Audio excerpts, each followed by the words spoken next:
Asdiqa, salam alaikum.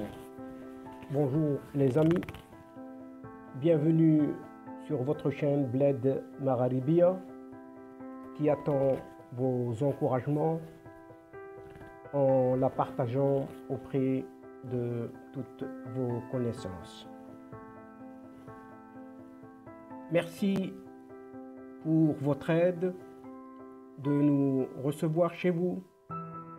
Merci également pour votre confiance. Dans cette 18e vidéo, il vous est proposé ce qui fait débat de Bled Magharibia, c'est-à-dire ce qui fait discussion entre nous. Au vu de ce qui a été débattu et démontré par le sujet précédent relatif aux drones marocains et sa salve aérienne contre les milices du Polisario violant le mur de sécurité en zone tampon. Nous poursuivons donc avec ce deuxième sujet qui relève de cette stratégie algérienne qu'on ne peut comprendre, une stratégie contre la Mauritanie dont l'analyse émane d'un ensemble d'indications montrant et démontrant les éventualités qui se trament autour de ces deux pays.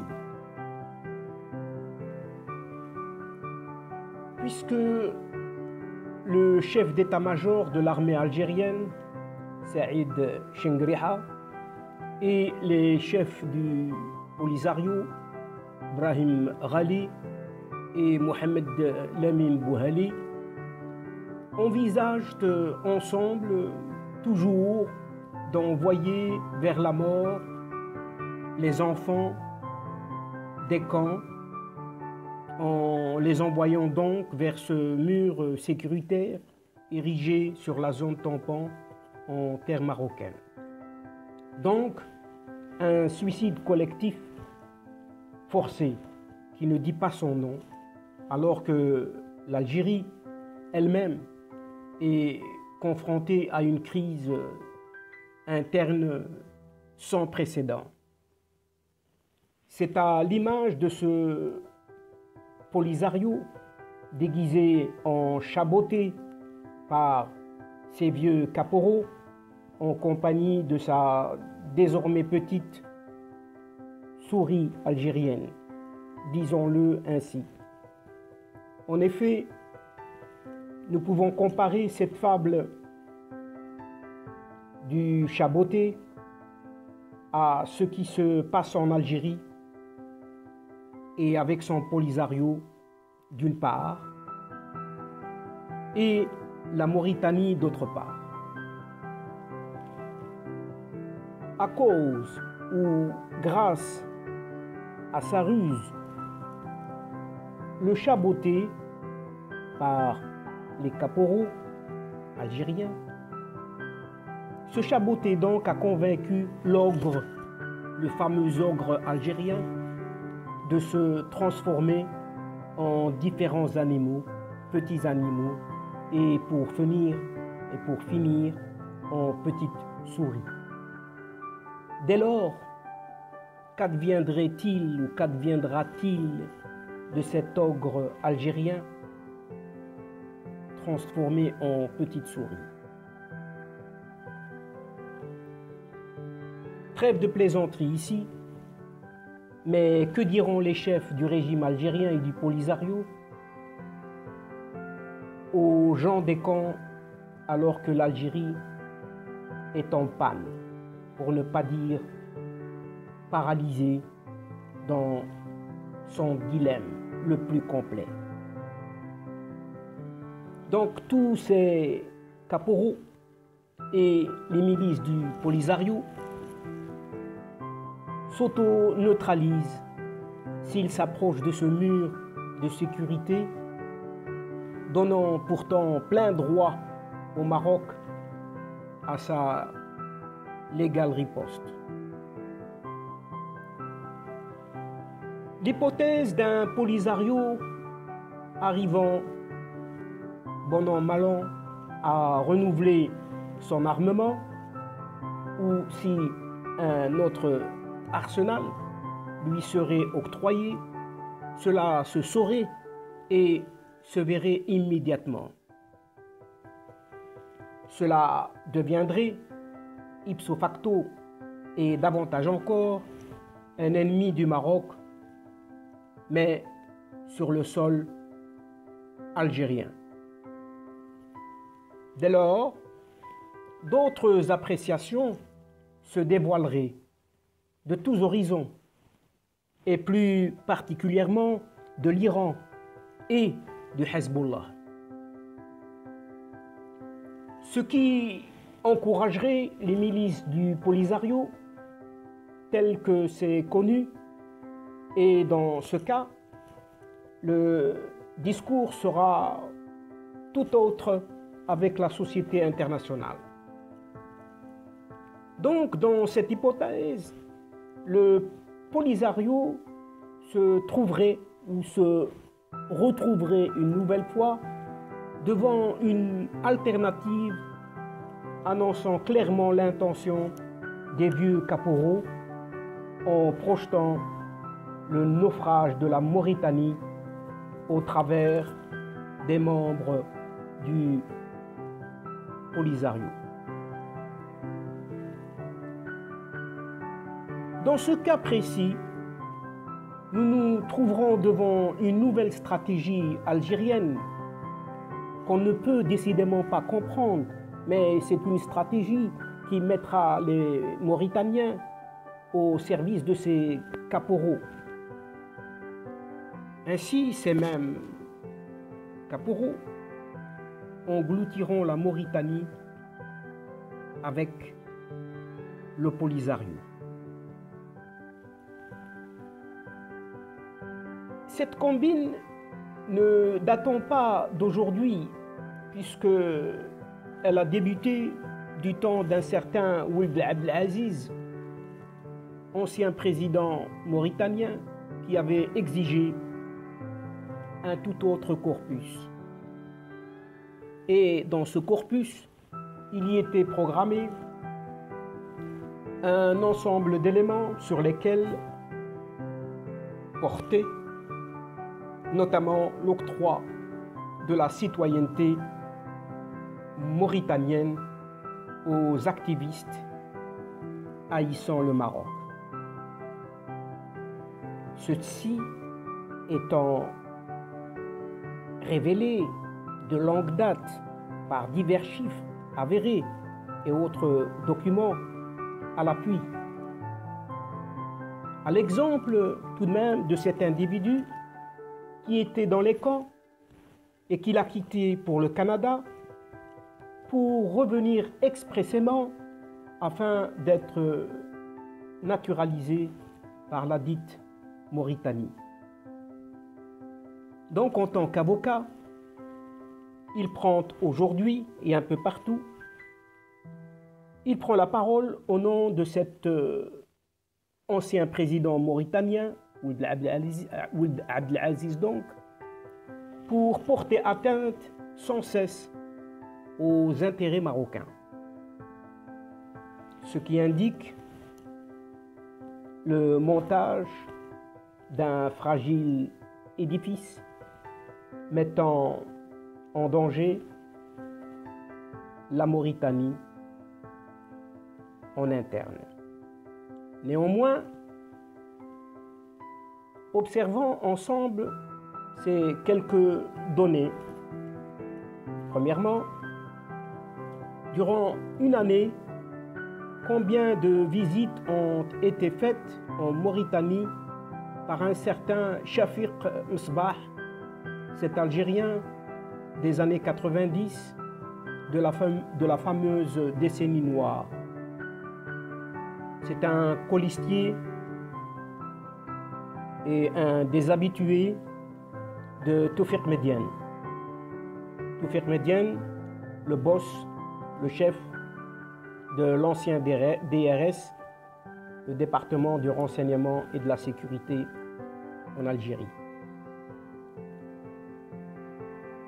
Donc il a été désigné par Saïd Chengriha, le chef d'état-major des armées algériennes, afin d'occuper cette fonction de directeur de l'agence de coopération.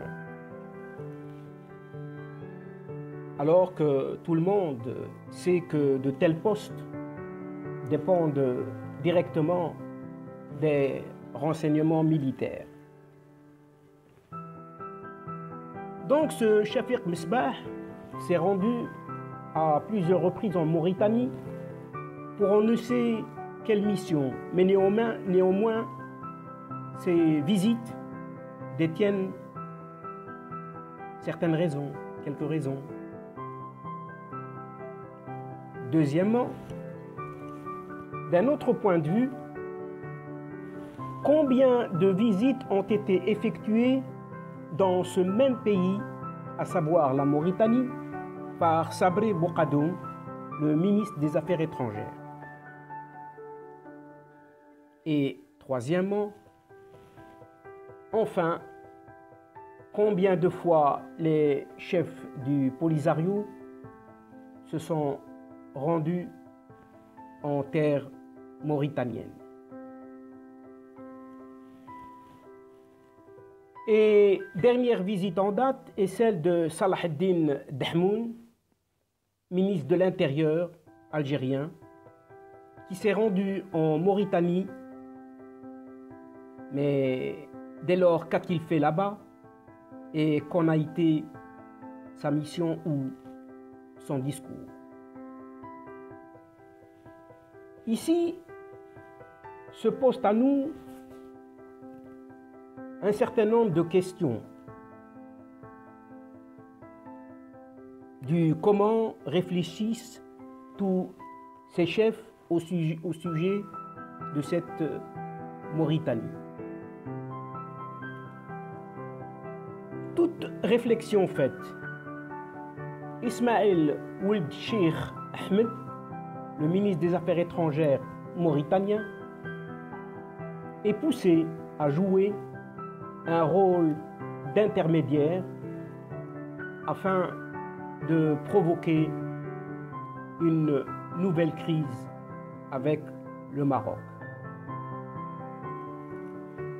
Premier point. Même s'il y aurait crise entre le Maroc et la Mauritanie, celle-ci ne serait pas si importante que ça, puisque les deux États se connaissent très bien mutuellement. Deuxième point, toutes ces manœuvres polisariennes, algériennes, aspirent à créer un climat de haine inspiré de cette expérience des années 90 et bien connu par ses généraux, ou plutôt par ses caporaux, car créé par eux-mêmes. Donc, ils souhaitent faire ou refaire un remake d'un même scénario au sein de cette Mauritanie. C'est cette stratégie même vers laquelle ils s'attellent tous afin que la Mauritanie s'oblige à abriter en son sein ce corpus du Polisario tel que cela s'est déroulé en Algérie. Donc c'est toujours cette haine qui se fabrique et qui se refabrique, qui se génère et qui se régénère à partir du dessein de Ould Abdelaziz, l'ex-président mauritanien, qui est aidé bien évidemment par ses disciples présents sur ce terrain. Mais alors pourquoi en est-on arrivé jusqu'à ce point? Parce que dans le jeu du Polisario, l'Algérie a joué toutes ses cartes et il ne lui reste que cette dernière qui est celle de la Mauritanie, bien évidemment.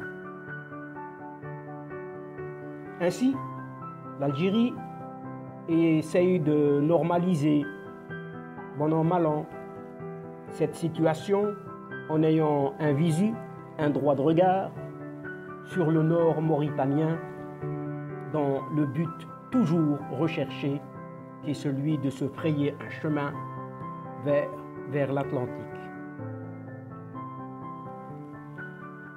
Par ailleurs, ce point a fait l'objet de discussions avec Salah ad-Din Dahmoun, ministre de l'Intérieur algérien, sachant que dans son pays, les transports de longue distance se font essentiellement par voie aérienne. De plus, le but réellement envisagé n'est autre que le déplacement définitif des habitants des camps vers le nord mauritanien,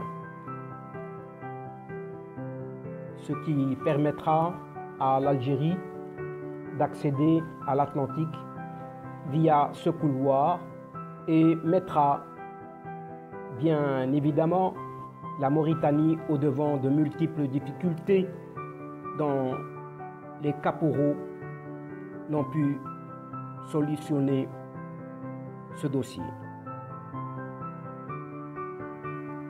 C'est pourquoi il faut retourner à cette idée du sommet de Munich de 2018 et dont l'idée a eu lieu en 2017 pour émettre la proposition d'une certaine fédération. Mais alors avec qui? Une fédération composée du Polisario et de la Mauritanie, avec sa partie nord abritant des déplacés du camp de Tindouf et d'ailleurs. Donc cette dernière idée dont l'Algérie se veut être l'architecte en cette région, présageant un danger auquel pourrait s'attendre la Mauritanie et sans aucun doute. Parce que ce scénario est l'ultime carte restant dans les mains algériennes et par conséquent la société internationale observe tout cela de très près avec un œil très vigilant. Le pouvoir algérien souhaite absolument et coûte que coûte s'associer d'une manière ou d'une autre avec la Mauritanie afin d'en faire une succession forcée. Ainsi, cette Mauritanie, qui était censée jouer son rôle d'intermédiaire, ne voit guère cette situation alors qu'elle devrait s'en préoccuper davantage encore puisqu'il s'agit aux premiers abords de sa propre souveraineté. Un tel scénario, ou disons un tel déroulement, serait vraiment catastrophique pour cette région, même si les troupes mauritaniennes y ont effectué des manœuvres militaires pour sécuriser leur localité. En tout cas, toutes ces intentions sont toujours aujourd'hui, actuellement, d'actualité et ardemment fixées dans l'esprit de ces vieux caporaux. Et le Polisario n'est pas en reste par ailleurs, puisqu'il a été emmené jusqu'à inventer une historiette à dormir debout et dont nous en discuterons quelque peu et dont le sujet concerne un de ses propres membres. Un jour, ce membre, se disant conseiller juridique, on ne sait par quelle étiquette, s'est soudainement réveillé de sa sieste pour revendiquer un siège au sein des Nations Unies, donc un siège au sein de l'ONU. Un siège demandé pour cette imaginaire entité qu'est le Polisario, créé par ces caporaux à leur tête, les Bouharouba et autres Kadhafi, avec l'aide de leurs anciennes organisations. Sachant tout de même que par la suite, ce Polisario a été arrimé, entre guillemets, admis à l'Union africaine, qui fait partie elle-même des Nations Unies. Ici, l'idée de devenir membre de l'ONU ne s'octroie pas à des chimériques entités non reconnues en un tour de baguette magique. En effet, pour devenir membre de l'ONU, il faut être un État libre et souverain, aspirant à la paix, tel que prescrit par la charte onusienne. Dans ce cadre, en devenir membre, il faut entre autres la reconnaissance d'un nouvel État ou d'un nouveau gouvernement est un acte que seuls les autres États et gouvernements peuvent accomplir.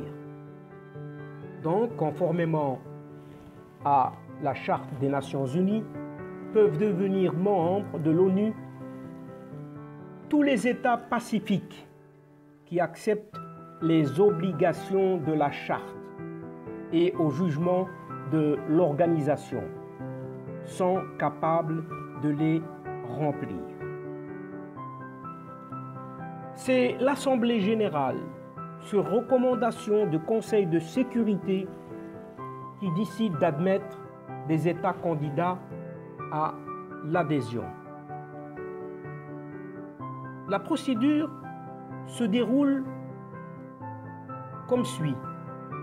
Brièvement, en voici quelques points. Premièrement, l'État présente une demande au secrétaire général accompagnée d'une lettre dans laquelle il déclare officiellement accepter les obligations de la Charte. Deuxièmement, le Conseil de sécurité des Nations Unies examine sa demande. Toute recommandation en faveur de son admission doit faire l'objet d'un vote favorable de 9 des 15 membres du Conseil, dont celui de l'ensemble de ses 5 membres permanents, la Chine, la France, les États-Unis d'Amérique, Fédération de Russie et Royaume-Uni de Grande-Bretagne. Nous ne sommes pas sans savoir tout de même que ces 5 pays qui viennent d'être cités, permanents donc, détiennent ce qui est appelé le droit de veto, permanent, permettant de bloquer toute résolution ou décision, quelle que soit l'opinion majoritaire au Conseil de l'ONU. Troisièmement, si le Conseil de sécurité des Nations Unies recommande tout de même l'admission du candidat, sa recommandation est soumise à l'examen de l'Assemblée générale. Un vote favorable de l'Assemblée à la majorité des 2 tiers est nécessaire pour admettre un nouvel État dans l'organisation. Et l'adhésion, quatrièmement, donc l'adhésion prend effet le jour où la résolution correspondante est adoptée. Ce n'est que dans ces conditions-là qu'un nouvel État pourrait être admis au sein des Nations Unies. Par conséquent, ce conseiller juridique polisarien qui s'est réveillé un jour de sa sieste en tant que membre de l'ONU ne connaît décidément pas ces classiques onusiennes. Ici, il ne vous est décrit qu'un simple petit résumé en cette matière. Nous y reviendrons fort probablement à un moment ultérieur. Voilà, nous sommes arrivés à la fin de ce deuxième sujet relatif à la stratégie algérienne, qu'on ne comprend décidément pas, contre la Mauritanie même, mettant un terme momentané à notre petite discussion de ce jour, donc à notre petit débat, et au plaisir de nous retrouver pour la suite du programme de votre chaîne. Aussi, je vous prie de ne pas oublier d'aider votre chaîne, Bled Magharibia, en vous y abonnant en masse et surtout en la partageant avec vos proches pour recevoir les prochaines séquences vidéo. Je vous dis au revoir les amis. L'asdiqa, salamu alaykum wa rahmatullahi ta'ala wa barakatuh. À la prochaine fois et à bientôt. إلى اللقاء في حصة أخرى إن شاء الله. مع السلامة.